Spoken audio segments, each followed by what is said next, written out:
AEW Double or Nothing 2022 weekend is at our doorstep. What's going on, guys? And welcome to your Double or Nothing predictions.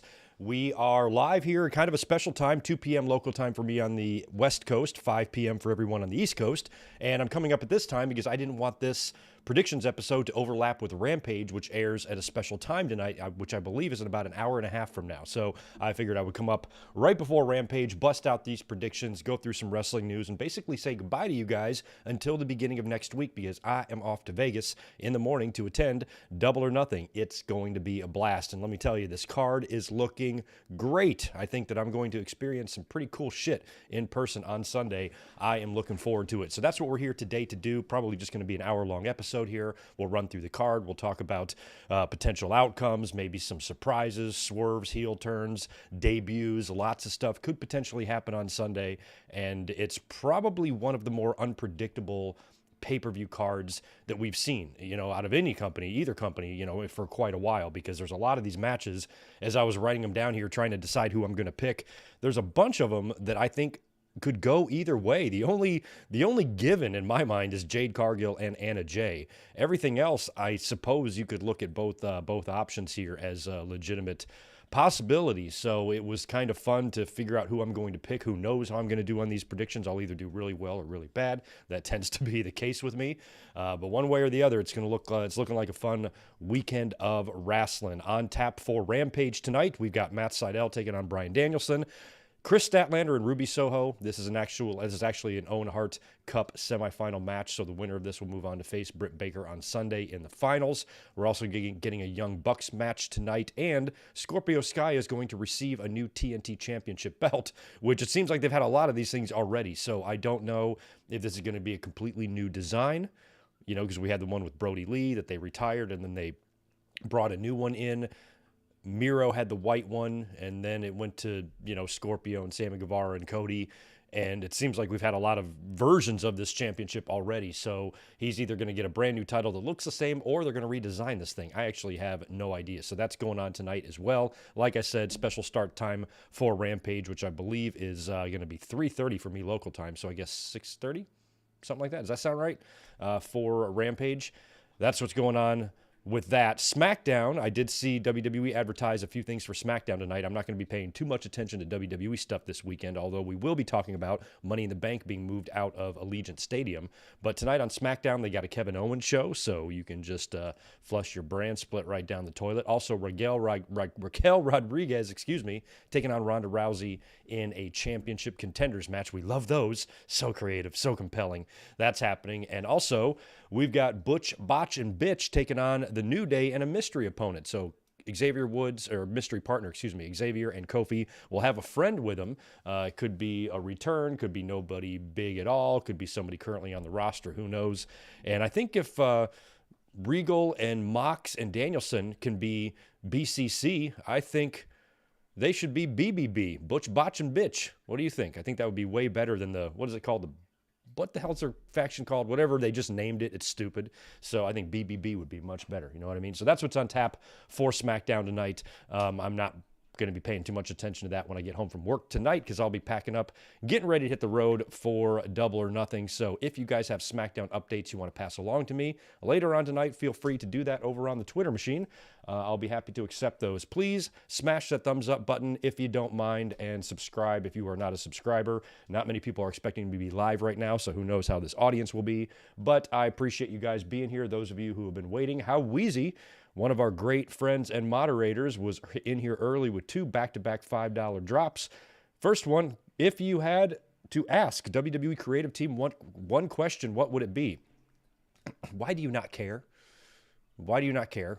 Like, how hard is it to think? Where'd you go to school? Does your brain work? Shit like that. The other one, you said, thanks again for 5 more. I miss the days in your kitchen and you telling Michael Cole to shut up.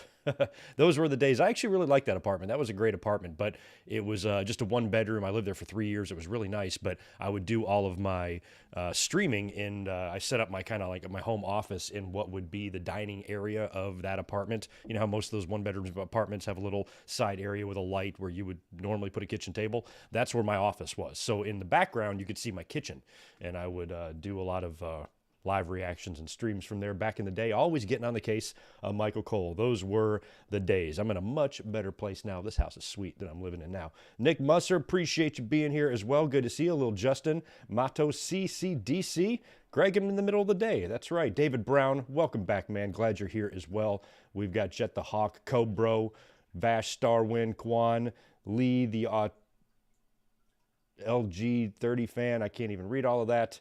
Who else we got? Deshaun's in the house as well. Good to see you, man.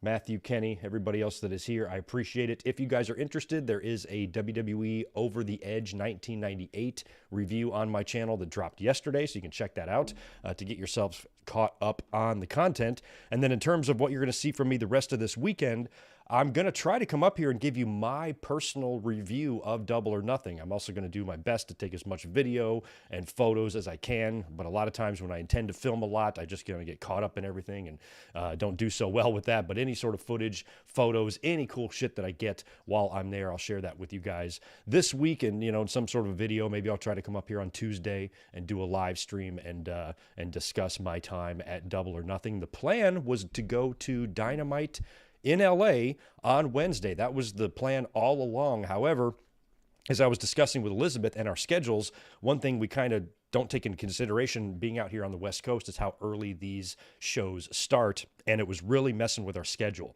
And we could do it, we could go, but it's going to take a whole lot of hoop jumping through to make LA happen. So we kind of last minute decided just to ditch Dynamite on Wednesday. So I will not be going to Dynamite in the Forum. Instead, I will be home. So I'll probably just be up here and do a live reaction instead. So I will be here this week to be up here for normal wrestling content, you know, like we normally do. And Monday, in terms of coming up here for a Raw review right now, I'm going to say no. I don't think I'm going to have the energy to do it. Plus, Raw might suck, and I don't want to waste my time. However, maybe on Monday, I do something Double or Nothing related to give you guys a review there. But again, probably going to be a little bit tired, so anything that I do Double or Nothing related is probably going to have to wait till Tuesday or maybe even Wednesday. So that's what you can expect here. In the meantime, make sure you shoot me a follow over on the Twitter at GoodMikeWork, and I will be tweeting all sorts of shit while I'm in Vegas during Double or Nothing. And if you're going to be there, please hit me up, DM me. We can meet up at the show or say hi, whatever. Going to be meeting up with a few people this weekend. It's going to be nice to meet some of you. So anywho, that should be it for the pleasantries. We need to get into the news and Double or Nothing. Also, I want to say hi to Mr. All Days Off and Ruben Litton in the house as well, chiming in. Yeah, Matthew, Miss Elizabeth. I know her. We're bros. All right.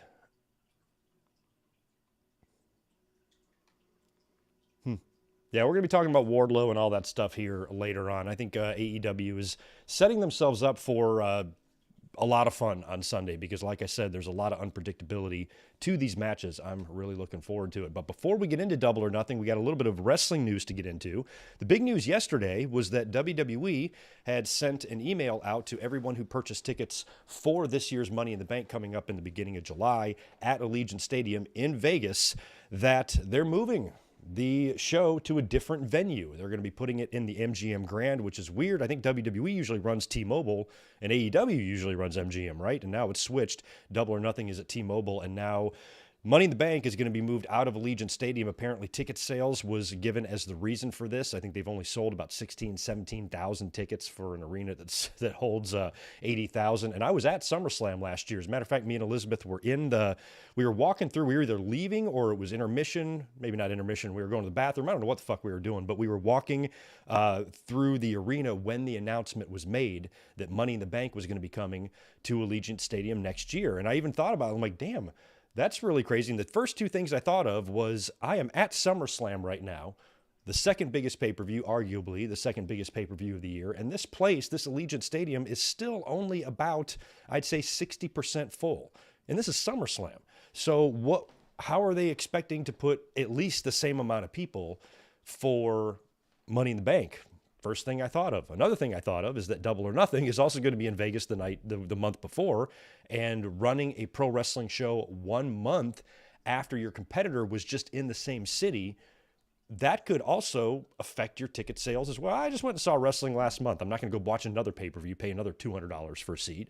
So those two, and on top of that, I believe Money in the Bank is head-to-head with UFC pay-per-view. So those three factors, I don't know, they didn't think about this shit a year ago. And it makes, what I find what makes this even more funny to me is that they basically just wasted money by filming that Cody Rhodes Allegiant Stadium Money in the Bank commercial, which was already weird enough, as Cody at the end mentions that the winner has an opportunity to main event WrestleMania, which you're like, huh, when the fuck was that the rule? And apparently Vince just threw that line in there for some reason, and nobody really knew why. So you talk about a waste of money. They filmed that commercial completely for no reason because it was done inside of Allegiant Stadium, talking about how Money in the Bank is going to be in that arena and how the winner gets a shot at WrestleMania. So you talk about something that just didn't even need to be done or filmed at all. Kind of makes the whole thing pretty funny to me. So they're going to be moving to a smaller arena. Now this pay-per-view is probably going to be sold out because I don't think the MGM Grand holds that many. I think it's under 20,000.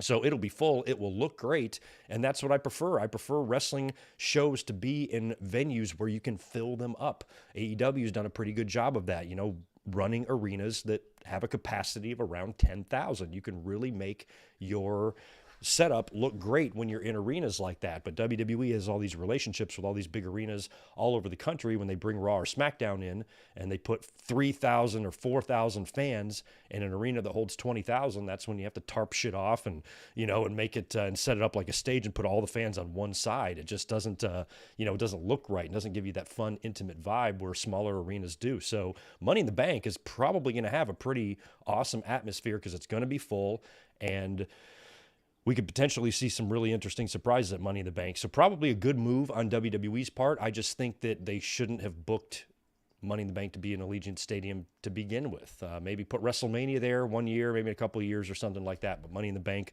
might be a stretch, especially when you're running a show 1 month after your competitor's big show and the same night as UFC in a city like Vegas. Yeah, I can see why it didn't work out. And I'm glad I didn't choose to go to Money in the Bank because I'd be going to MGM Grand now. So anyway, that's the deal on WWE side of things. Also, some other news in WWE land. Jeff Jarrett is going to be the next guest on Broken Skull Sessions. That's going to air, I believe, on June 3rd.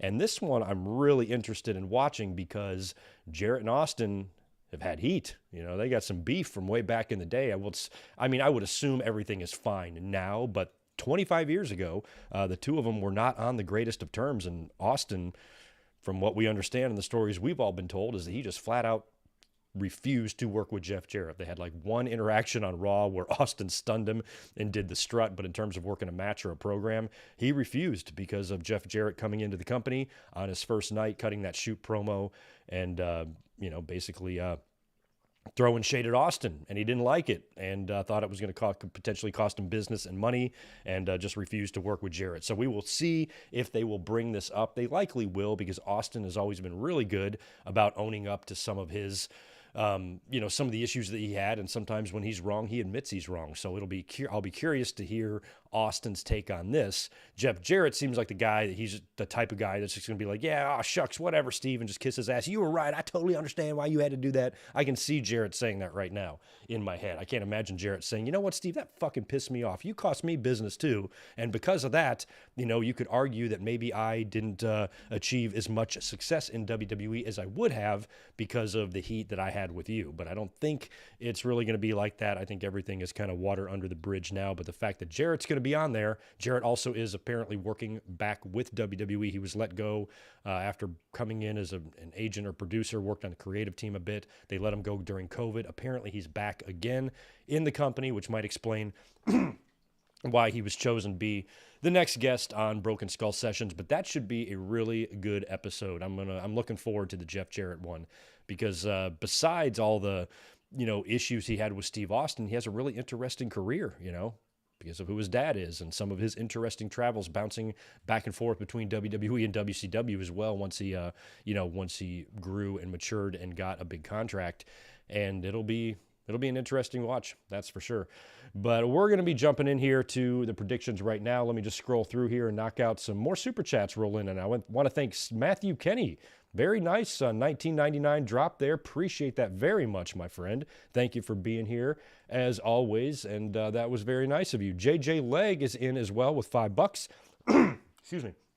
What's up, Greg? Went to my first concert this week with my girlfriend to see Halsey. You probably don't know who that is. No, I don't. But it was awesome. Have fun at Double or Nothing. I'm so glad you had a great time. Concerts are fun, especially going with a girlfriend, going with friends, especially if you're a big music fan. I have friends who live for concerts. I have friends who've been to thousands, literally, of concerts, and it's what they do. I had a good friend that followed Fish back in the day, and he was all over the country doing that shit like 25 years ago. So concerts are great. Glad you had a good time, JJ, and I'm happy you are here. And Matthew Kenny again for with a super chat of 5 more. Forgot to leave you a message on my last super chat.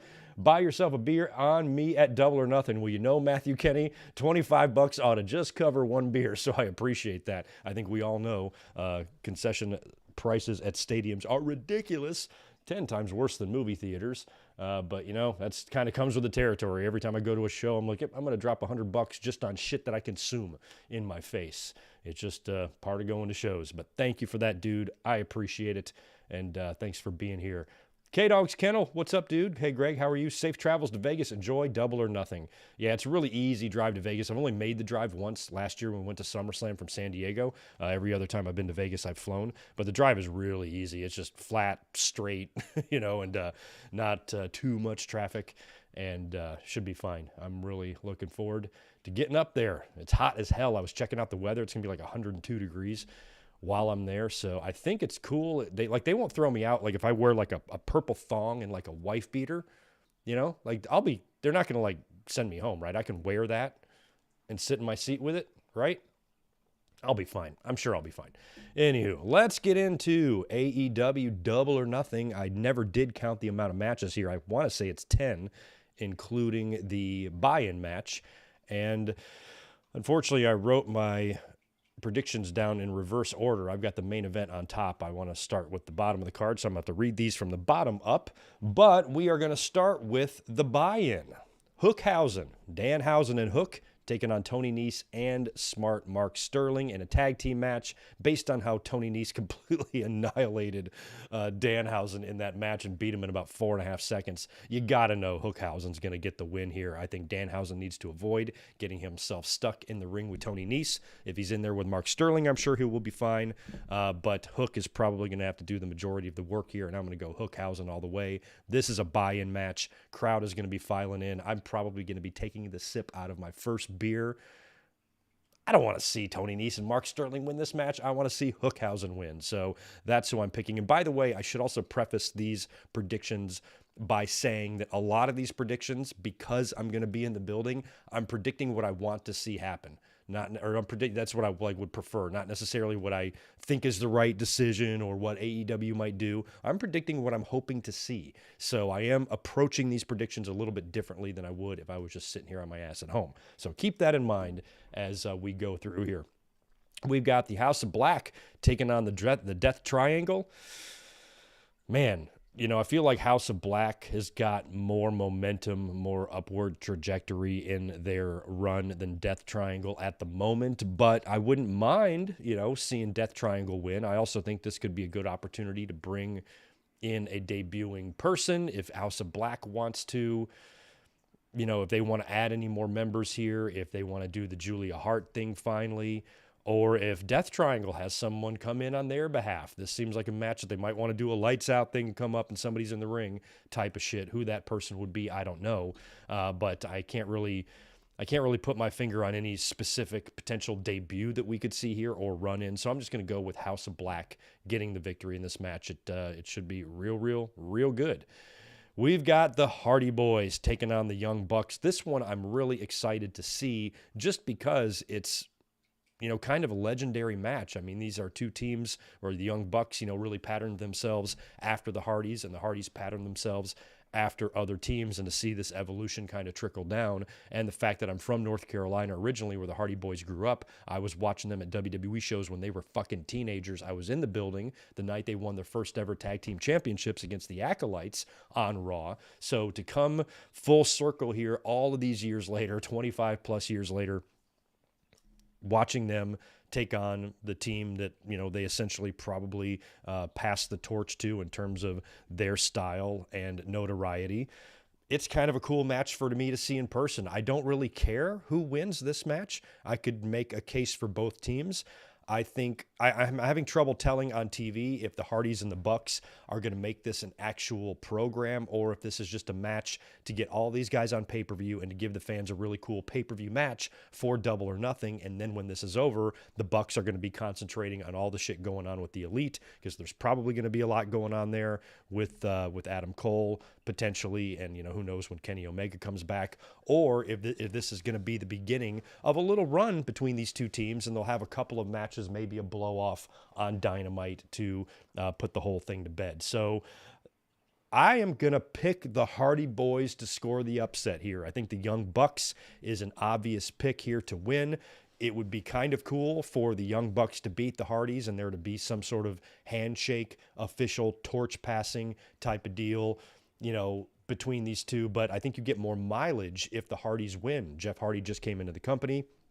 Matt Hardy's been there a while doing various things, and him being back with Jeff, and they are the Hardy Boys tag team again. Obviously, they're not going to have a long shelf life with this team because they got to start thinking about wrapping things up soon. Hardy Boys are clearly physically way past their prime, but Jeff is still capable of having good matches. So is Matt Hardy. So I think the Hardys winning here could give you something to do in the future where the Young Bucks put them down in some sort of a blow-off scenario, which could be all the way to the next pay-per-view if they want, or you can just wrap up what they do on TV. So I'm going to pick the Hardys to beat the Young Bucks here somehow. Young Bucks could have a lot of help. Definitely some Elite people could be showing up here to help them out, but Hardys, scoring the upset somehow, I think would be a lot of fun. We've got the Jericho Appreciation Society taking on the Blackpool Combat Club, along with Santana, Ortiz, and Eddie Kingston. So this is going to be a big, 10-man tag.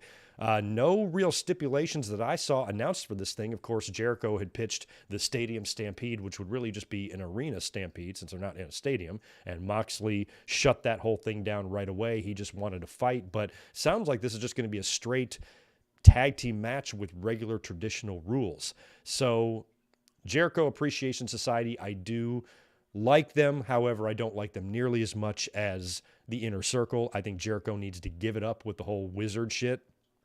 And I just see a lot more upside in the BCC. So I'm going to be going with Blackpool Combat Club and Santana Ortiz and Eddie to win this match. I think this would be a great place if you wanted to debut Cesaro. I think Cesaro or Claudio coming in would fit in perfectly with Regal and company there. Might be a good way just to get him into the company, give him something to do. Eventually, when the Combat Club crumbles and we start having splits and dissension and all that shit, then you can launch, or push these guys off on their own. And Moxley and Danielson don't really need that, but Claudio might. So this could be a good place if he is going to come into the company. At some point, we are going to see Claudio. I think a lot of these talents that have spent a lot of time in WWE and have saved their money and are in good financial positions aren't going to be in any huge rush to get in, to go back to work. They're probably enjoying the time off. So if the price is right, they'll come in. And we've been hearing that a little bit about Cesaro, that he just has a really high asking price. So if any of that stuff has been worked out and Tony Khan is willing to bring him in, this match here could be a good spot for him to come in. And even doing a swerve might be fun here. Imagine if Claudio hits the ring, the crowd goes fucking ape shit. He's standing side by side with Moxley and Danielson. Imagine that trio, those three guys, Claudio, Mox, and Danielson. Would you like to face those guys? And the three of them are standing there, and Jericho is backing down, and then he smirks, and Claudio turns around and blasts Moxley, and he turns heel, and Claudio joins the Jericho Appreciation Society. And he's going to start coming out there wearing suits and those two tight, short dress pants with no socks and dress shoes. all that shit, come out there looking like an asshole. And he just spent 10, 11 years in WWE, so he'd be the perfect guy to join a, sports entertainer faction. I think that could be a fun swerve, but it would be equally as fun to see Claudio just be on the side of the BCC. So we'll see if that happens. But in the end, I'm definitely going with Danielson, Mox, and company to win that match. MJF versus Wardlow. Wardlow. You have to put Wardlow over here. I know you could do something if you wanted with MJF stealing a victory. He's stolen victories from people before, but he's not facing CM Punk. He's facing Wardlow. He's facing this guy that AEW is on the cusp of, of mega stardom here. The fans really like him. He's kind of got those Goldberg vibes. The fans are chanting his name. He gets natural reactions from the audience. The whole MJF storyline and saga, this slow burn to finally get Wardlow, MJF and Wardlow, or Wardlow to turn on MJF, and then MJF screwing with him in this long road they've taken. I remember saying months ago, I thought, and this is because probably the WWE conditioning, AEW is only 3 years old. They're still an enigma. They have not established how they do things really yet. So I'm thinking that Double or Nothing is way too far away for MJF and Wardlow to have their match. Because when did the split happen? February or something? I'm like, oh, they're going to have to do this shit on TV. No, they were able to really drag this out and make a great story out of it. So after Wardlow has spent all this time jumping over these hurdles, if this was any other kind of a babyface, then I could definitely see the argument where MJF pulls off a huge upset here and, gets that ultimate heat. But he's already done that to CM Punk. He's already done that to Cody. He's done that to a lot of guys. Wardlow is a different animal. Wardlow is a monster. And this is a guy that if the business ever wants to even try to make somebody even remotely as over as Goldberg, you got to try it when you have the opportunities. And a guy like Wardlow, a loss would drastically slow him down. I still think he would be over. I still think he can be a huge star one day. But if Goldberg would have lost, before he had faced Hogan for the title on Nitro, it just would have felt different. So I think Wardlow needs to win here. He needs to smash MJF down. We know MJF has got some real life issues with his contract behind the scenes, so we don't know how that will play in to this at all. But I think Wardlow, MJF, it doesn't have to be a squash or anything like that. I think a squash would be awesome. Don't get me wrong. You talk about putting him over. If Wardlow gets in there and he beats, MJF in 3 minutes and he power bombs him 6 times and puts a boot on his face for the pin, that makes a fucking statement right there. But it doesn't necessarily have to be that way. But I don't think we need a 20-minute match out of these guys either. Wardlow can wrestle, he can go, and he can work like a long match. He doesn't just need to go out there and smash you, pin you, and get out of the ring. He can work, but I think he needs to be dominant here. And I think MJF should go down to Wardlow, and this would really increase Wardlow's momentum. Now, not only has he been beating regular stars every single week and owning them, now he's beat one of the best. Now he's beaten a guy that many consider to be a future world champion. Then you can probably start talking title matches right away for Wardlow. And I know people are going to say, oh, it's too early. Yes, for normal people or normal situations. But when you got a guy that starts to get over and is so big and so massive, when you have these big, strong monsters, you can't really take a whole lot of time to get them to the title if they are good enough and if they are over enough. It's not a matter of the battle and getting better in the journey, and I think if you wait a year and a half to belt Wardlow, that's going to be too long. So if he gets over enough to where the fans really, really want him, he's going to have to leave. If AEW's got like an internal list of who their next few champions are, that is always subject to change. You can have somebody leapfrog and say, hey, we got to kind of capitalize on this guy right now. He is over like Rover. Fans love him, and we should put the belt on him. And what if CM Punk winds up winning the title? And I'm going to talk about it later, but if CM Punk wins the title and potentially goes heel and Wardlow smashes MJF, Wardlow gets a title shot against CM Punk and he annihilates CM Punk and he's about to have him beat, and maybe MJF comes and helps CM Punk retain the title somehow, and then you avoid putting the title on Wardlow even though he basically had it won. And then MJF and CM Punk could maybe even, be on the same side against Wardlow, even though CM Punk was instrumental in Wardlow turning on MJF anyway. But all of that, for Wardlow's future, I think is possible, and this could be a really, really big summer for him. So in order to, continue the upward momentum of Wardlow, he's got to win here and win big. That's my opinion. So I'm hoping to see Wardlow win, but you can never discount MJF. He's always got a trick up his sleeve. MJF is another guy who could potentially debut someone in this match, because when Wardlow first turned on MJF, I compared it to the Shawn and Diesel situation. I'm like, okay, when Diesel and Shawn broke up, what did Shawn do? Brought in a new bodyguard in Sid.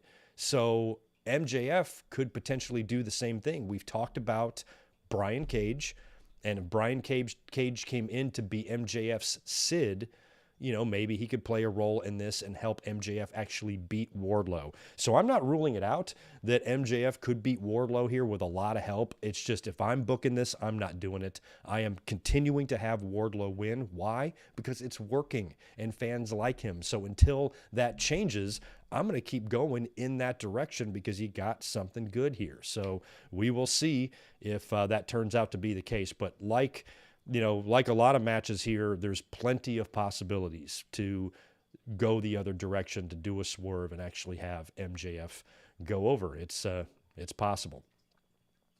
We've got the tag team titles on the line, triple threat match. AEW Tag Team Champions Jurassic Express, Jungle Boy and Luchasaurus taking on Limitless, Keith Lee and Swerve Strickland, and Team Taz, Will Hobbs and Ricky Starks.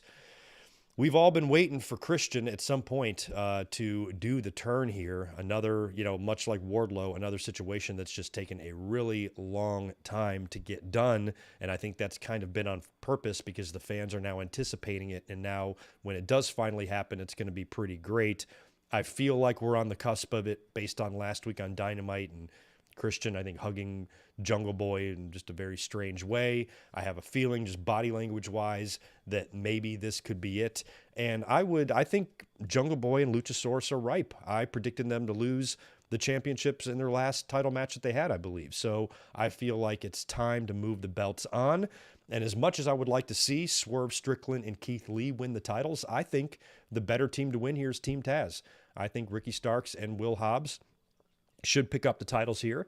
They can do that with help from Christian if he turns, or the match can just be normal. Team Taz can win, and then Christian can do the turn after the match on Jungle Boy, especially if Luchasaurus is hurt or he's, out of commission on the outside of the ring or something, and Christian can nail Jungle Boy and do the kill switch, and then the two of them can have a little singles run, and Christian can put Jungle Boy over, something like that. So if they do that here, I think Double or Nothing is a good spot for that to happen. And we need some title changes on this show, I believe. Even though we are crowning two Owen Hart Cup winners, I think we need some sort of championship to change hands here. So I'm going to go with Team Taz. And I really like Powerhouse Hobbs. I think a lot of people do. This will be his first gold and, his first real championship gold in AEW. So I think he's the guy. And that's the team that should win here. So I'm going Team Taz to win the AEW Tag Team titles.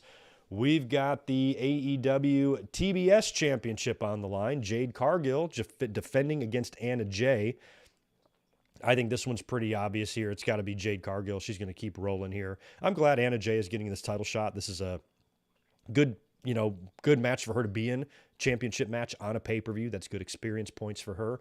But at the end, Jade is on a roll. I can't see her ending that role here, of all places, against an opponent like this. So I think Jade Cargill wins. And again, we are in a situation where we could see maybe somebody debut, because this is a match I would just expect to be on Rampage or Dynamite or something. So maybe Jade Cargill just beats Anna Jay, and as she's celebrating with the championship, maybe Athena comes out and debuts for AEW, gets in Jade's face and basically says, I want a shot at the title. And you do that match right away. You do it on fucking Dynamite this Wednesday. Jade Cargill versus Athena for the TBS title or something. Just do it right away.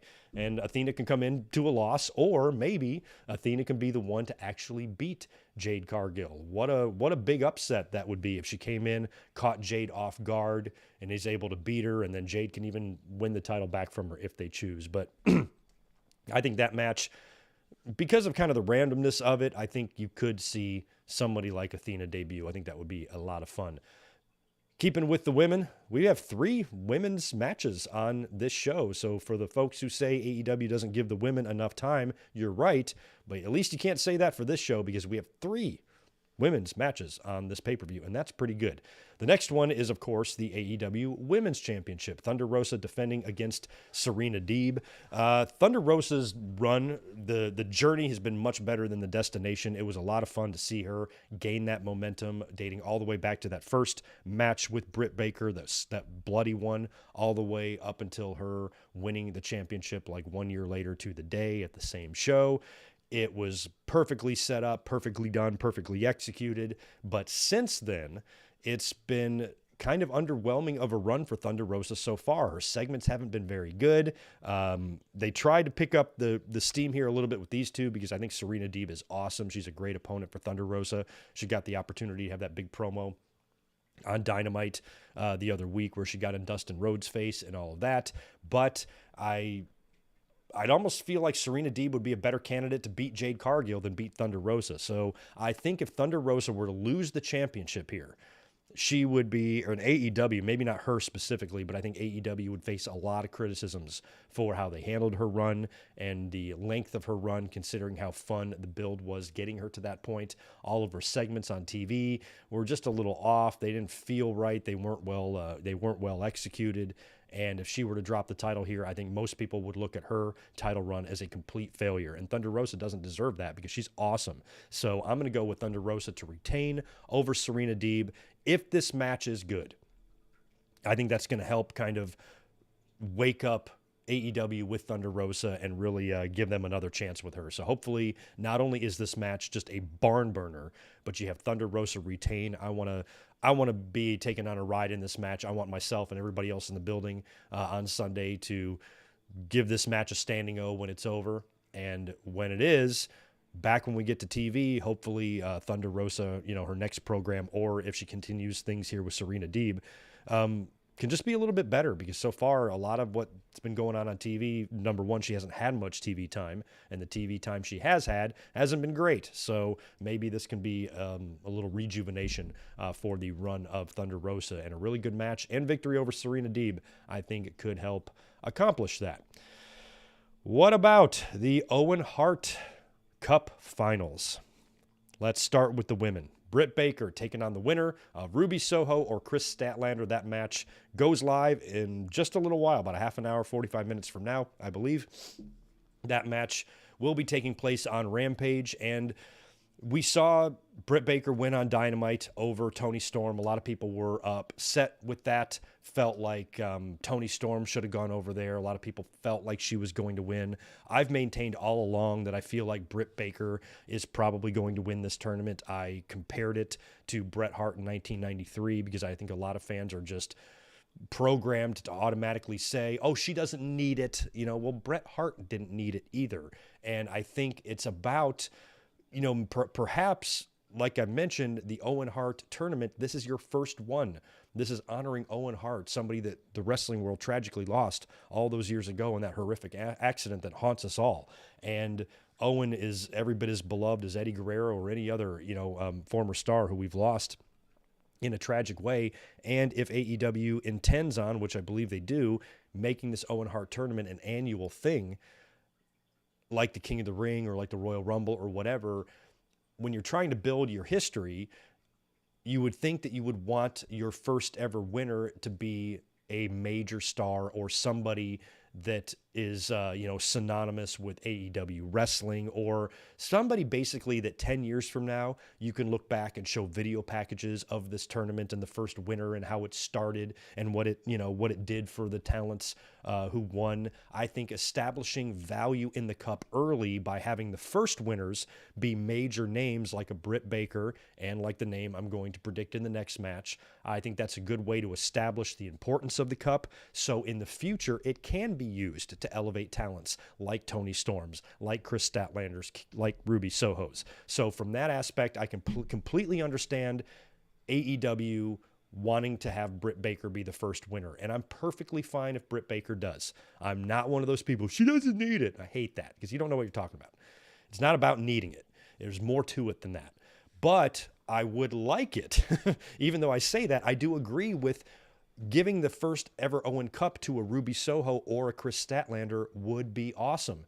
I was actually hoping for a Toni Storm and Chris Statlander final, but really when you think about it, that wouldn't be, it would be more beneficial to, let's say, Statlander. If you were going to have Statlander win the tournament, assuming she beats Ruby here tonight on Rampage.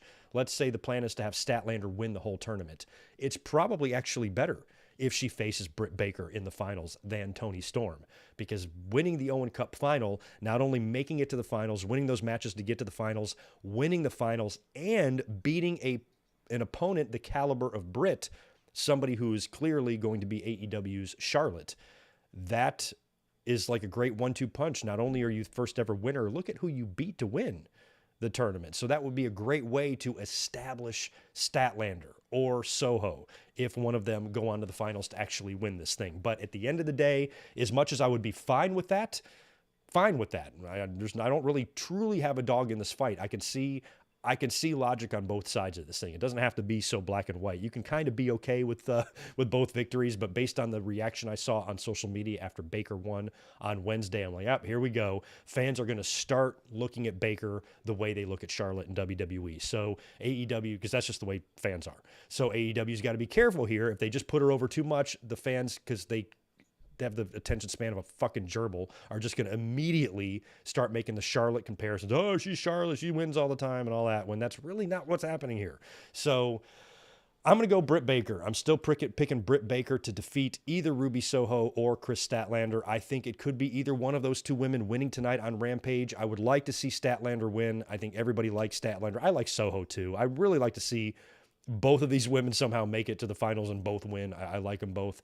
And based on the final three we have left, Baker, Soho, and Statlander, Greg Morgan does not care who wins between these three because they're all great. But at the end of the day, I'm picking Britt Baker to win the first ever Owen Hart Cup final. Which brings us to the men. That final is set. We have no match on Rampage to figure this out. We know it's going to be Adam Cole, the boyfriend of Britt Baker, and Samoa Joe. So right from the beginning here, when the Owen Cup brackets were announced and revealed, in my head, before any match even took place, I was saying Britt Baker and Adam Cole. That's what I thought. And we talked a little bit about this on Wednesday as well, for those of you who are watching the live reaction for Dynamite. I talked a little bit about this.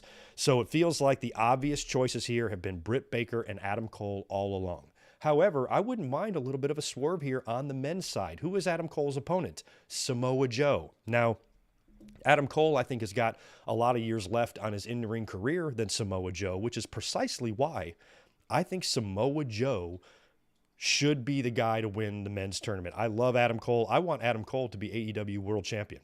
I do. I think he's one of the best in the world. I think Adam Cole is spectacular, and he is such a good person as well. So if he was going to be the guy to win the Owen Cup final, the first ever Owen Hart Cup tournament for the men, again, you think about looking back 10 years from now at who won, Adam Cole would be a perfect choice for that because he's a guy that just has a ton of respect. He's very well respected and loved by the fans and his peers, and he'd be an excellent, solid first choice to win the Owen Cup final. But now it's Britt and Cole. Both of them are heels.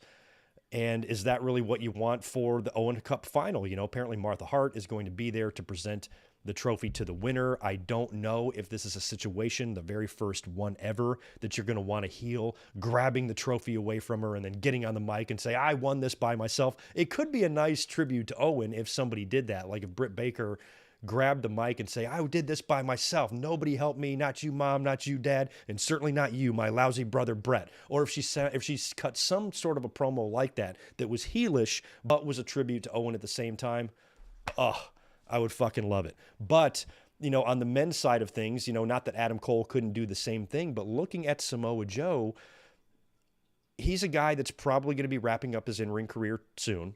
He is a legend. He currently holds a championship in Ring of Honor, and he's undefeated upon coming in.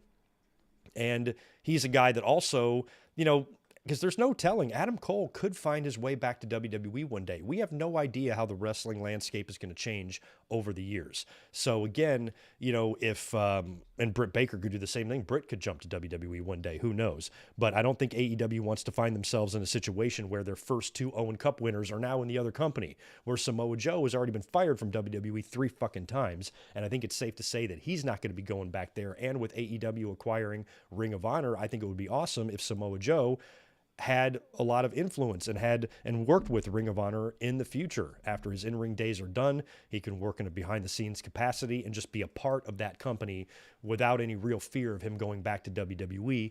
And it would be a nice one of his final accomplishments, after he, quits wrestling. I mean, he can still wrestle for anywhere from 1 to 5 years, I think. But I think Joe, with everything going on with him and him likely being a big part of Ring of Honor, I think he would be a great person to win the Owen Cup final. He's respected and he's a big name and everybody knows Samoa Joe. And I think he would be just as good as Adam Cole, if not better. Plus he's a babyface and I don't know if you want to have 2 heels winning. So I'm going Samoa Joe. I'm going Samoa Joe to beat Adam Cole somehow. I think Cole has got a chance to have a lot of help as well. He could have, elite guys coming out there to help him out. Maybe even Kenny Omega shows back up tonight or on Sunday. I don't think so. But you could do a lot of stuff there with Adam Cole getting help from O'Reilly Fish, from anybody, and seeing a lot of interference in this thing to help him get the win. I can certainly see that happening. But if that does happen and Adam Cole does wind up winning, then I think I would like to see a babyface win in the women's division or in the women's tournament, which means if Cole does win and he gets help from O'Reilly Fish or the Bucks or anybody to help him beat Samoa Joe, if that happens, then I want to see Statlander or Soho, depending on who wins there, beat Britt Baker on the women's side. But at the end of the day, I'm going Britt to win the women's tournament and Samoa Joe to win the men's. I don't know how many people are picking Samoa Joe. I think I'm in the minority on that. But I'm going to pick him to win because that's who I want to see win. That brings us, I believe, to our main event. Did I miss anything? Let me see. We got Deeb and Rosa. We got the tags. We got the TBS title. We got the Owens. We got Wardlow, JS, BCC, Hardys, and Bucks. Yeah, I think we've talked about every match except for our main event. But before we do that,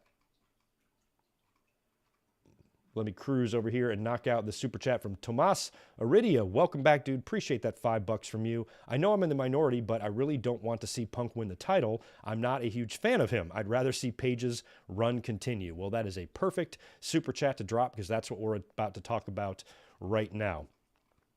And I kind of agree. I kind of agree with that assessment that you got to think about it from AEW's perspective and, what they want to do with their future. And Adam Page, is their current champion. This could be a big victory in his title run. So when it comes to Hangman Page defending his AEW world title against CM Punk in the main event, there are a lot of possibilities here. And that's one of my favorite things about this Double or Nothing card is the unpredictability of it. It literally could go either way. And I think Page and Punk have, kind of a 50-50 option here, and you can make a case for either side. So let's look at the Hangman side. Let's look at what Tomas is saying about Hangman Page. You'd rather see Page's run continue. I can agree with that take because Hangman Page, as I have said, I think he should try to be the Randy Orton of AEW, not maybe quite the top guy like a Cena, but a guy that's winning just as many titles, has just as many accomplishments, has many successful runs as heel and babyface, and racks up an impressive title history. He can win multiple world titles. He could win it back, one day. He could, go back to winning the tags again. He can find himself winning the TNT title. He can have multiple different friendships, enemies. Like I said, babyface, heel. He can have a long storied career in AEW. And I think a good way to begin that legacy is to have a really, really good, healthy run as champion with some big key victories under your belt. And if he steps into the ring with CM Punk in the main event of Double or Nothing and buckshot lariat and pins him in the ring clean, that's a humongous victory for Hangman Adam Page. But you also have to think about, yes, that's great for him, establishing him, but then where do you go from here? Do we think that Hangman and Punk is really a one-match program? I personally do not. So whatever they can do it that way, but it's unlikely. So I think that whatever we see here, we're getting a return match. So we're either going to see Page retain, maybe Hangman wins in such a way that CM Punk gets a rematch for that, or maybe CM Punk wins and then Page has got to face him in a return match to try to get his belt back. I think either guy could turn heel. We already saw Hangman Page kind of tease a heel turn with the crowd that first week when he talked about the masturbatory Bret Hart match and all of that stuff. So we know he can do it if he wants, but the fans really do like Hangman. He is over as hell. That ovation he got when he returned was one of the loudest in AEW's history, but maybe not quite as loud as Punk's. And then on the other side of that, you've got CM Punk. CM Punk could turn heel. We've had a lot of people mention the Summer of Punk. We could get our third Summer of Punk here in 2022, and CM Punk having this run as champion, as a heel, I just think could be phenomenal. I mean, you really got to think about which direction would be best here, in terms of who's winning. And CM Punk winning the title here, I think would be great, provided he turns heel. I think if he turns heel, that would be much better. I like babyface Punk. I like Punk in general. But I think just based on how we know the fans are and shit, if CM Punk wins the championship as a babyface, he's going to get criticisms and get attacked from that delightful anger boy section of the audience that wouldn't know a good time if it was giving him a blowjob and just resent and resist anything AEW does. So because of how much money Punk is making, comments from morons like Eric Bischoff about him being a financial flop and shit like that, if he wins the championship as a babyface and the ratings on Dynamite don't automatically triple on the first week, you're going to have fans that are going to take that as failure. Punk's the champion and they only got 980,000. I'm like, oh yeah, God forbid we get consistent ratings in this world, huh? Can't have that. But CM Punk winning as a babyface, I think the fans are going to be a lot more critical of him as a babyface. However, as a heel, if CM Punk wins the championship and turns heel, I promise you he will get your attention. Some of the shit he will say on the mic, he is very good at getting the fans riled up. So if the fans want to not like the guy, I think CM Punk can do a real good job of really pushing that along, because he's great on the mic in that capacity. He's excellent when he insults the fans. The reason he's so good when he insults the fans is because he's right. And that's why, his words get delivered, so much strongly. That's why the pipe bomb worked, because he was right about a lot of that. And I think a lot of things that he could say to the fans to get them riled up and booing him loudly could be real fun in AEW for the summer. The only problem with that is, though, like I said, from the assholes who are going to probably criticize him for being a babyface, oh, he's not moving the needle or whatever stupid shit they're going to say. He's also going to be a heel champion where his counterpart in WWE is the same thing. And arguably nothing in the wrestling world is better than what Roman Reigns is doing. His tribal chief gimmick has been extremely dominant and extremely good. And if CM Punk tries to be an equal level heel in AEW, maybe he wouldn't measure up. But in terms of his mic work and what he says and what he does during the AEW Summer of Punk, him being able to do the Summer of Punk in 3 different promotions, I almost think there's more shelf life there. I think there's more you can do with that. There's more you can play with. And AEW, as we've seen with them, does like to go against the grain. They like to color outside the lines a little bit, and I really like it when they do that, which means they could set up any possible scenario here in the main event that they want. They could have Adam Page turn heel. They could have CM Punk turn heel. You could see a lot of things. And what if, a great way to make Adam Page turn heel is maybe if the entire Dark Order turned heel with him. We haven't seen Page hanging around the Dark Order very much lately. I don't even know if we've gotten a true explanation to that on television with the Dark Order. So I noticed that Colt Cabana apparently is sticking around and has re-upped his contract with AEW. What if during this match, the Dark Order hits the ring and distracts the referee or something, and then Colt Cabana comes in from behind with a chair, with the belt, with a weapon, comes in from behind, nails C. Imagine the crowd reaction. Now, again, this is going to draw criticisms from Eric Bischoff for catering to the hardcore fans, because we all know the true life story between Colt Cabana and CM Punk. But we've all been wondering what their relationship is. They both work in the company. They had lawsuits against each other. It was really ugly, bitter end to their friendship. And now that they're basically working together in the same building every single week, certainly a conversation has had to happen somewhere where these two guys have agreed to either be cool, or maybe they've rehashed it or hashed out everything. Maybe they're friends again. Who knows? We don't even know. Nobody knows. So if Cabana comes in the ring and he's the one that delivers the blow that costs CM Punk the championship, I think the fans would fucking pop huge for that. Huge. And even if Colt Cabana turns on the Dark Order and then stands with CM Punk when Punk wins the title, I don't know. They could factor in Colt Cabana in here somehow if they wanted to, since Hangman Page does have a history with the Dark Order. So I think all of that is possible. What else is possible? Setting up the Forbidden Door. Tanahashi, Okada. We've already seen Jay White. There could be a lot of people that you could bring in and show up, not only here in the main event, but in other parts of the pay-per-view. I didn't mention any New Japan talent when I was talking about Athena coming in, Cesaro coming in. So you can also, replace them with, anybody from New Japan to set up whatever matches you're going to do at Forbidden Door, which is going to be less than a month away. And that's going to have to be their main focus immediately on TV, you would think, after Double or Nothing, is getting yourself ready for Forbidden Door. So you got to wonder if Hangman Page retains here somehow, if then his opponent at Forbidden Door is a Tanahashi. I'd be into Page and Tanahashi for the title at Forbidden Door.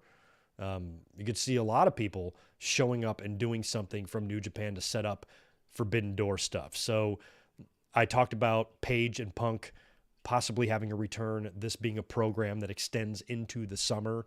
And if that does, it might have to be put on pause if the intent at Forbidden Door is to do interpromotional matches for the whole thing. But that might not be the case. It might just be a couple of interpromotional matches and some of the guys working against their own crew. We don't really know yet. So factoring all of that shit in, and considering that even though I've been to a million wrestling shows in my life, I took a break from 2005 to 2018, and I didn't go to any professional wrestling shows at all. That was exactly where CM Punk's run was. I missed his entire run. I have never seen CM Punk wrestle in person before in my life. So it would be kind of cool if the very first time I ever saw him wrestle, he wins a world championship. And plus, it would be cool to see an AEW World Championship change hands in person. I've seen the Tag Team Championships change hands in person when I went on the Jericho Cruise a couple years ago, but never any other championships. And this is actually going to be my first ever arena AEW show. They haven't been out to the West Coast very often, so I haven't even been to an AEW show yet. So that's why I said a lot of these predictions are going to be based on what I'm kind of hoping to see. So as much as I love Hangman Page, as much as I agree with anybody in the chat who says his run should continue, he should beat CM Punk and continue his title run, I'm not disagreeing with you. I think that's just as good. I think you can accomplish a lot with that as well, and it can really help cement the legacy of what Adam Page is going to be in AEW. So I'm perfectly on board with that line of thinking. However, I also think that Punk winning the title would be a huge story. I think if you tied in a heel turn to this somehow, would also be a huge story. He doesn't have to turn heel. I just think that might be better for Punk in terms of the criticisms that he's going to face if he wins the championship, because people are just so resistant to stuff. They're going to start, they're paying him this amount and he's the champion and he hasn't improved ratings, and it's just all you're going to hear. So Punk being heel will be a lot more fun because he can be like, hey, go fuck yourselves, fans. And I don't even know if this is something that wrestling companies should consider, or Tony Khan should consider, or wrestlers should consider. But given the political climate that we're in as well, with the ridiculous abortion rights shit that's been going on, and then, of course, the massacre in Texas that we saw last week, CM Punk has been, one guy that we can always count on about not being shy about making his political statements. Some of the T-shirts he's worn on AEW, and considering everything going on right now, he might prefer to be a babyface in case he feels like he needs to deliver any of these types of messages. But I think, when it comes to that type of stuff in the real world, that should take precedence over anything going on in wrestling. So even if CM Punk was a heel, I don't think that it would damage him as a heel if he spoke out against something, politically or whatnot. I think because he's a big baby face when it comes to that type of stuff, and he's a good guy. So him being a heel, maybe it's going to be hard for him to wear abortion rights shirts and things like that if he is a heel, or make the statements that he wants to make. But at the end of the day, it's also about what's good TV. And I think CM Punk being a heel, doing a Summer of Punk run with the championship, and all the possible things he could say, people he could work with, what he could do, interactions he could have, I feel like would be a little bit more fun than Adam Page just continuing on his run. I hate to say that. So if you can't tell by now, I'm predicting that CM Punk beats Hangman Page for the AEW title. I think that would be really cool, and that's what I'm hoping to see. So there you go. Just to recap, let's go all the way back to the beginning. I've got Hookhausen over Tony Nese and Mark Sterling. House of Black defeating the Death Triangle. The Hardy Boys defeating the Young Bucks. Blackpool Combat Club and Company beating the Jericho Appreciation Society. That would be an excellent place to bring in a New Japan talent, or possibly even a Cesaro or a Claudio coming in, seemingly to join the BCC, only to turn around and swerve everybody and join the Jericho Appreciation Society. That would be fun. Wardlow over MJF. Samoa Joe winning the men's Owen Hart Cup final. Britt Baker winning the women's Owen Hart Cup final. Jade Cargill to retain the TBS title over Anna Jay. Team Taz to win the tag team championships in that triple threat. Thunder Rosa to retain over Serena Deeb, and CM Punk to win the AEW World Heavyweight title from Adam Page. I just think it would be a lot of fun. And if you're going to take a guy like Punk and pay him all of that money, a guy that was gone for so long, you got to belt him at some point. So, what's best? To have Punk put a bunch of people over now and then win the title a year or two from now, or have him win the title now when he's been in the company for about 8 months? Seeing him back is still pretty cool to see. He's pretty over, he's hot, he's healthy. It's another big thing. Get your money out of him. You brought him in probably to be a world champion at some point. Now, I think is as good a time as ever to do it when Punk is still Punk. He's still capable. He's still at the top of his game, where in a couple of years, maybe he'll lose the love for wrestling, or he'll be injured, or he'll be older, or whatever. If you put the belt on him now, a lot of people have to remember that when a match happens, the entire world doesn't end after that match happens. So if Punk wins, Punk should be used to be putting people over. That's what you're going to hear. Well, dumbass, if he's champion, what does that mean? He's going to lose the belt.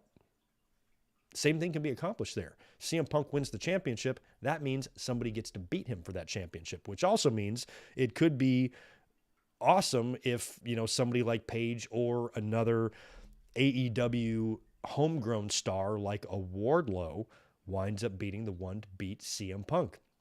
Because if you are going to make another guy who has never won a world title before your next champion, beating a big, well-known name like Punk is a pretty big deal. I think that's why AEW made Jericho their first champion, and unfortunately Moxley, a guy that was already, kind of well-known in the wrestling world, was, the guy to beat him there.